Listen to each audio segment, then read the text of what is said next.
Okay, so backtracking a little bit, I was fortunate enough to encounter Aleister Crowley early on in my journey. So I thought I'd bring him in at this stage, Aleister Crowley. Partly, I think, because of listening last year at the Northern Occult Conference to Angela Puka's talk on the left-hand path, which was where she shared the academic view, as from the academic senior anyway, that Crowley was not left-hand path. Uh, this I thought at the time, I think I might have said that it's not really my experience with Crowley. If anything, I got turned on to Tantra and the left-hand path from things that in his writings as much as anything else. Sometimes you get mixed accounts of tantric sources circulated within the Theosophical Society itself, which seems to be the origin of that idea that Crowley wasn't into the left-hand path, that he was very critical of it. And from it comes his objection, apparently, because he was quite into the Theosophical Society when he was starting out. I should say, when I was starting out, like a lot of people, like Crowley, I suppose, as well, you got start from the Theosophical Society, which is still with us. One of the things about them, they always have excellent esoteric libraries, and they allow you to borrow some of their books. And I borrowed a really nice book back then, which is related to this issue, by a celebrated guru known as Vivekananda. And it was a translation and commentary that he made and circulated, or based on lectures that he was doing about a thing known as the Yoga Sutras. And the title of that book, as is still around, is called Raja Yoga. And I still think it's worth a read. Raja Yoga is usually translated as king or royal yoga, the royal path. And essentially, when you dig down into it, Raja Yoga, it differs from a lot of other yoga that you might have heard of. It's basically this thing called Kundalini Yoga, which is a yoga that deals with certain sensations of streaming, almost serpentine currents that occur within the body. And in older times, they know that it was likened to the serpent goddess Kundalini. Hatha yoga was probably more well known.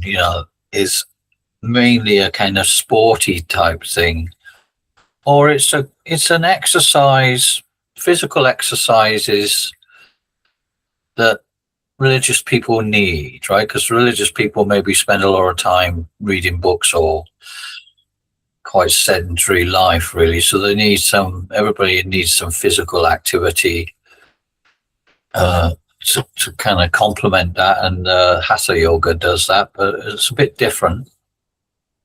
So if you take a look at Crowley's masterwork, whatever you want to call it, which is known as Liber ABA, or sometimes just Magic, or Magic in Theory and Practice,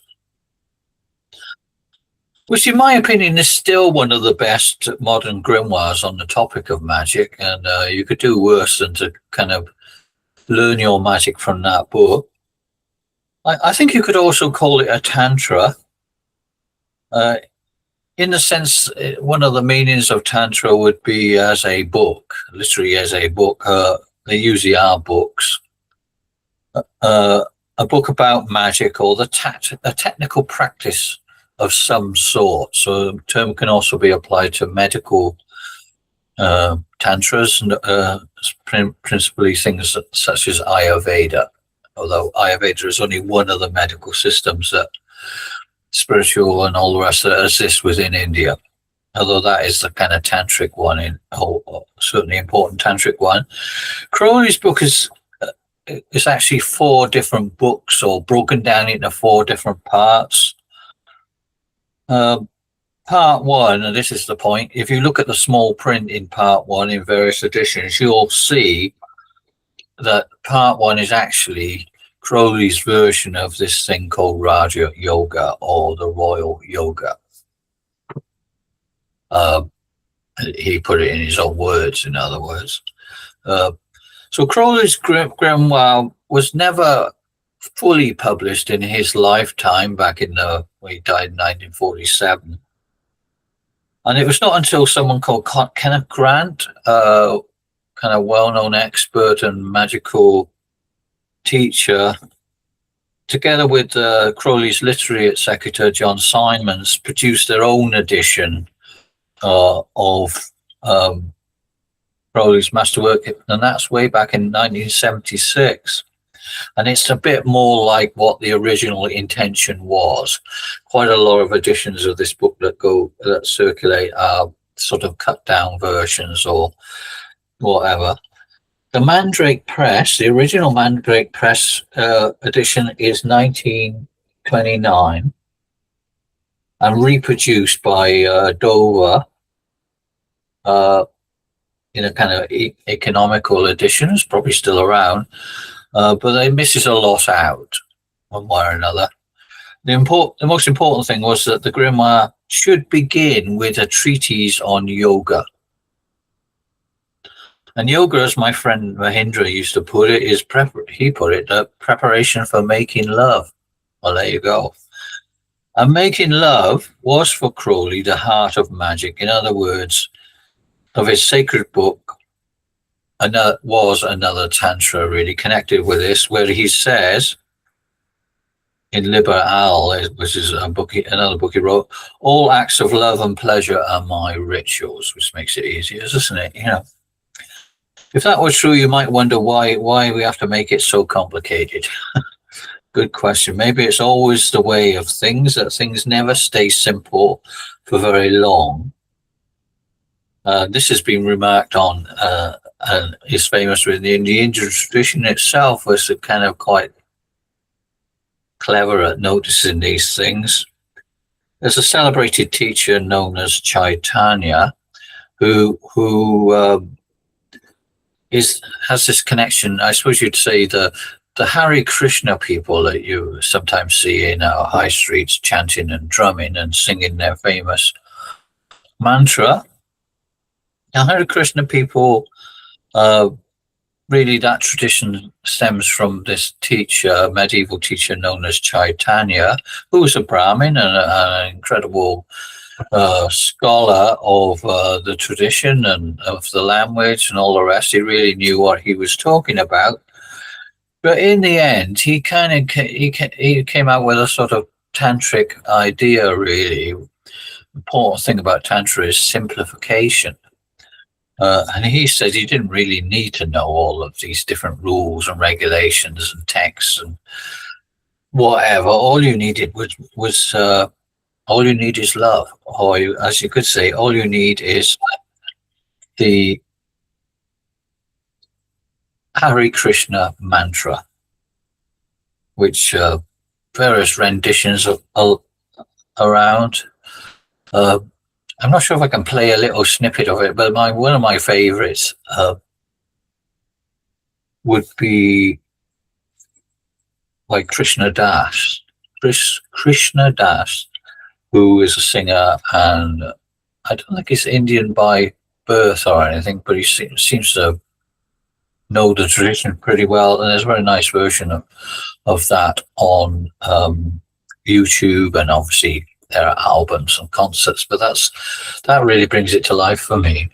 Very emotional mantras, and that's all you need. You don't need a lot of this other books and text, but it never quite stays like that, as it. If someone gave you a secret in a simple form, you know, as they do in Hitchhiker's Guide to the Galaxy, they say the meaning of life is 42. It's not quite enough. You know, you need to then kind of unpick. People always want to unpick it and want to know the ins and outs of it. But I'll leave that one to you. Do listen to the mantra. So this is the Royal Path, Raja Yoga from Vivekananda. which he presented in the West in a series of lectures within Crowley's lifetime, probably. He may even have gone, based around an old text uh, known to us in various editions and famous as the Yoga Sutras. A series of verses. Sutras are kind of short verses that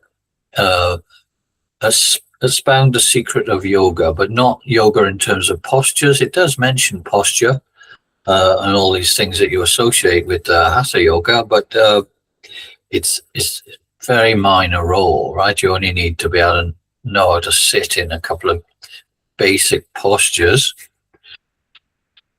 So it's not to be underestimated, the Yoga Sutras. It deals with different temperaments and different things. So don't take it for granted. It's an important text.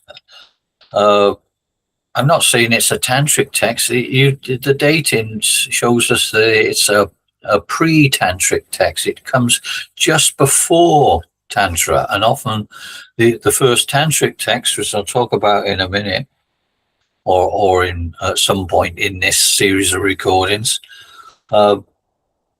it comes before them, and then quite often, as I say, they quite often quote sections of it or seem to allude to it. So they certainly knew it. The people who wrote the first tantric text were pretty aware of what was in the Yoga Sutras, even if they were expanding upon it. As I say, I was lucky enough when I was a student to be tutored on this by an Oxford professor, Bimal Matilal, who was a bit of a mystic as well.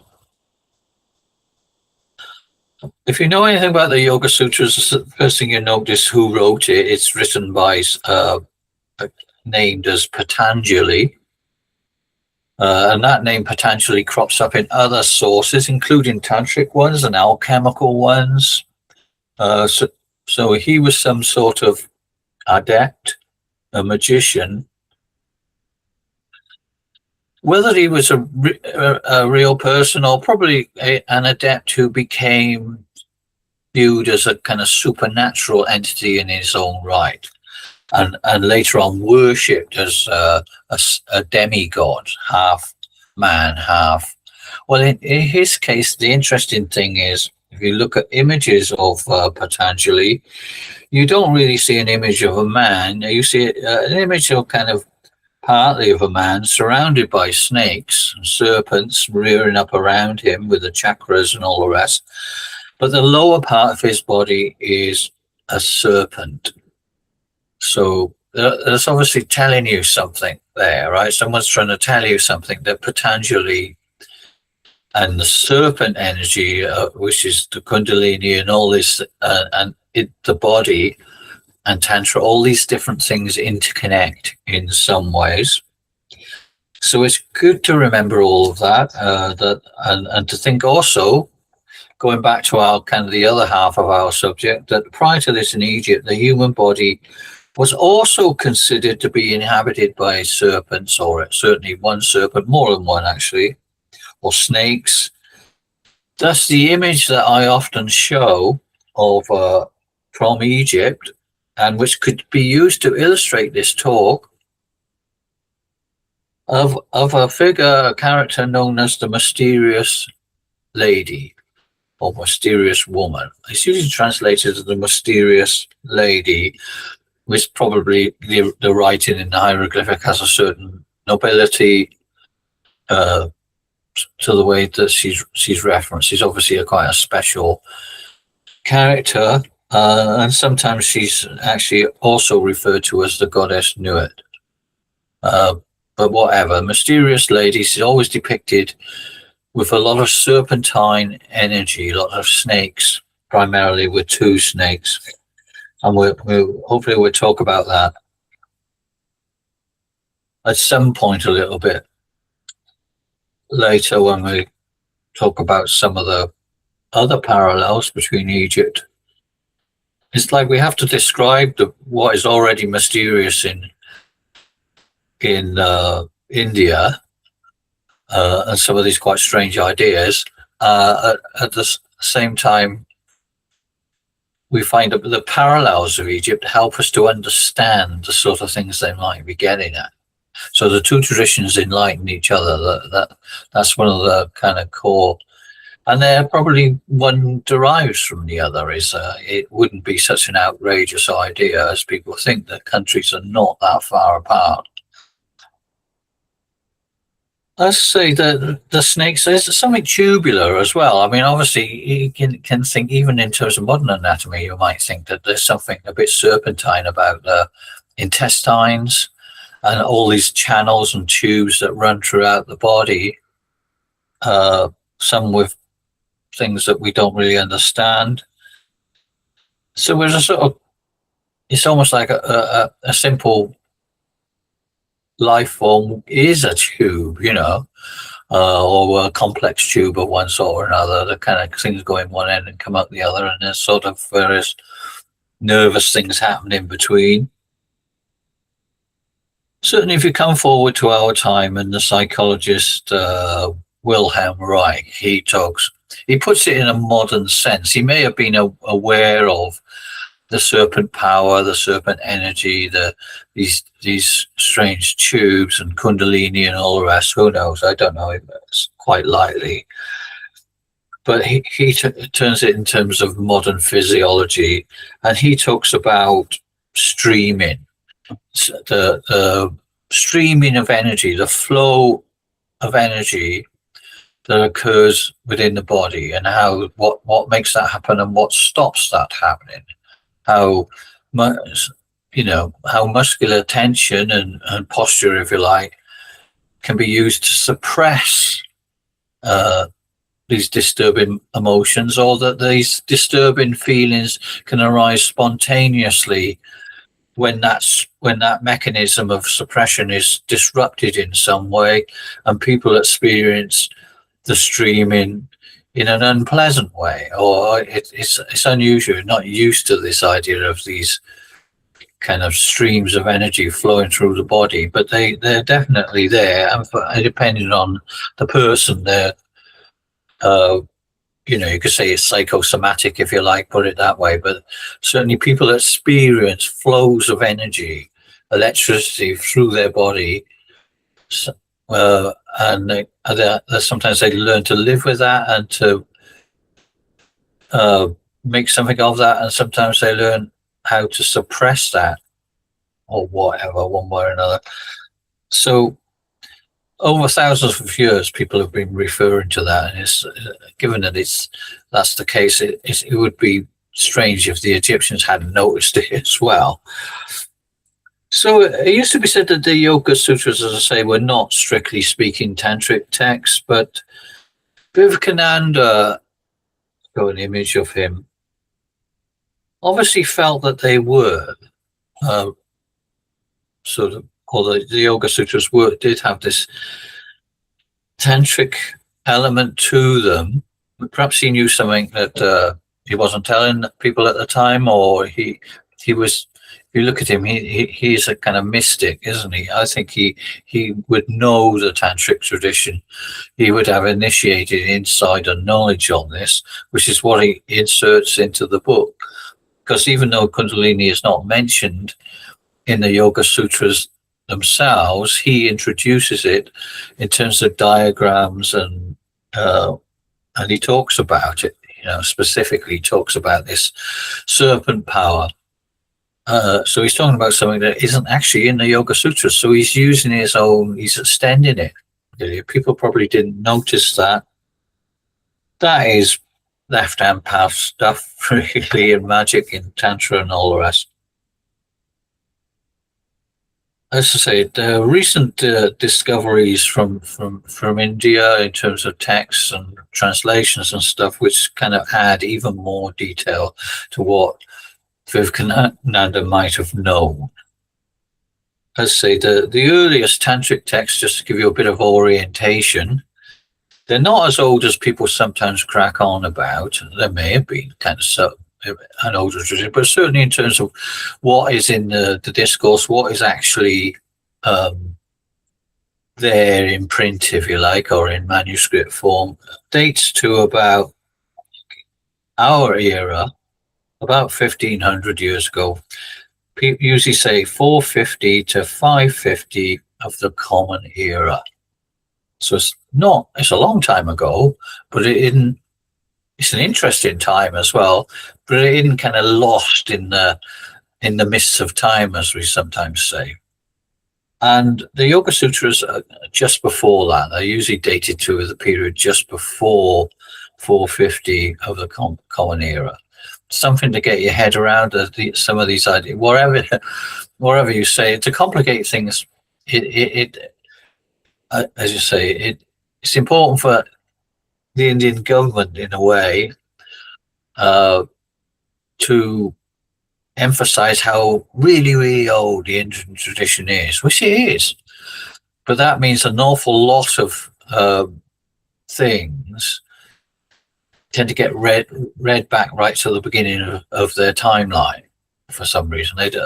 People don't like to see the evolutionary process and to see certain of the changes that have taken place over time. That they'd like it to be eternal. The primordial tradition people talk about, as if it has never changed and things are always thus.